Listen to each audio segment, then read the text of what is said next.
जय श्री कृष्ण। श्रीमद् भगवद गीता अध्याय 1 अर्जुन विषाद योग। કુરુક્ષેત્રની યુદ્ધભૂમિ પર કૌરવોની સેનાને જોઈ અત્યંત હર્ષ પામેલ દુર્યોધન ગુરુ દ્રોણને કહે છે. દુર્યોધન ઉવાચ યુધામન્યુશ્ચ વિક્રાંત ઉત્તમૌજાશ્ચ વીર્યવાન સૌભદ્રો દ્રૌપદેયાશ્ચ સર્વ એવ મહારથાઃ.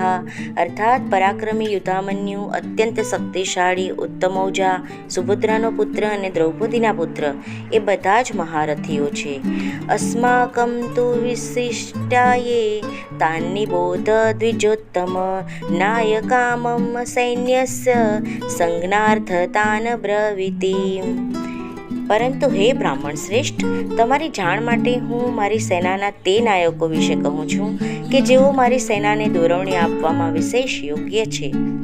ભવાન ભીષ્મશ્ચ કર્ણશ્ચ કૃપશ્ચ સિમિતિ સંજય અશ્વત્થામા વિકીર્ણશ્ચ સૌમદત્તિસ્થતેવ ચ.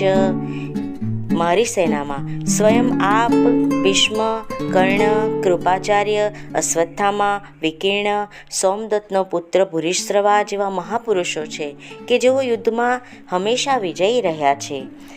વળી એવા અનેક વીરો પણ છે કે જેઓ મારા માટે પોતાનું જીવન ત્યજવા તત્પર છે.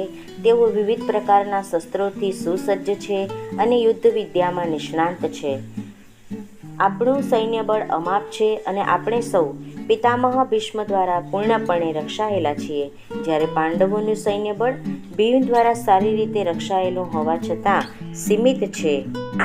મિત્રો, કુરુક્ષેત્રની યુદ્ધભૂમિ તો યુદ્ધનું પરિણામ જોવા માટે સજ્જ છે, પરંતુ આપણા જીવનમાં પણ 4 પ્રકારની ભૂમિ મહત્વનો ભાગ ભજવે. પહેલી, જન્મભૂમિ. વ્યક્તિ જ્યાં જન્મે તે તેની જન્મભૂમિ કહેવાય.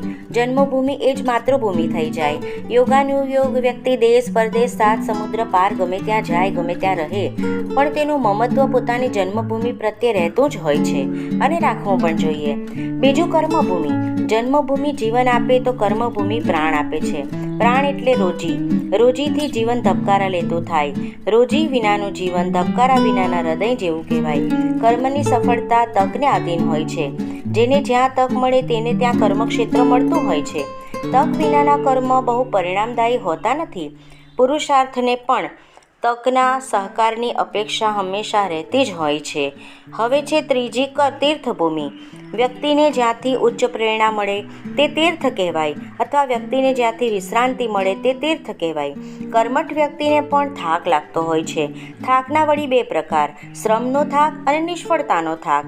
શ્રમનો થાક વિશ્રાંતિથી ઉતરે, પરંતુ વારંવાર નિષ્ફળતાનો થાક વિશ્રાંતિથી નહીં, આશ્વાસનથી ઉતરે. જ્યાંથી પ્રેરણાદાયી આશ્વાસન મળે તેને તીર્થ કહેવાય. પ્રત્યેક વ્યક્તિને આવી એકાદ આશ્વાસન માટેની તીર્થભૂમિ હોવી જરૂરી છે. હવે પછી જે વાત કરીશું એ યુદ્ધભૂમિની વાત કરીશું. જીવન સંગ્રામ છે. પ્રત્યેક મહત્વનું જીવન નાના મોટા યુદ્ધમાંથી પસાર થતું હોય છે. યુદ્ધ જીવન લડે છે. યુદ્ધ વિનાનું જીવન મહત્વહીન થઈ જતું હોય છે.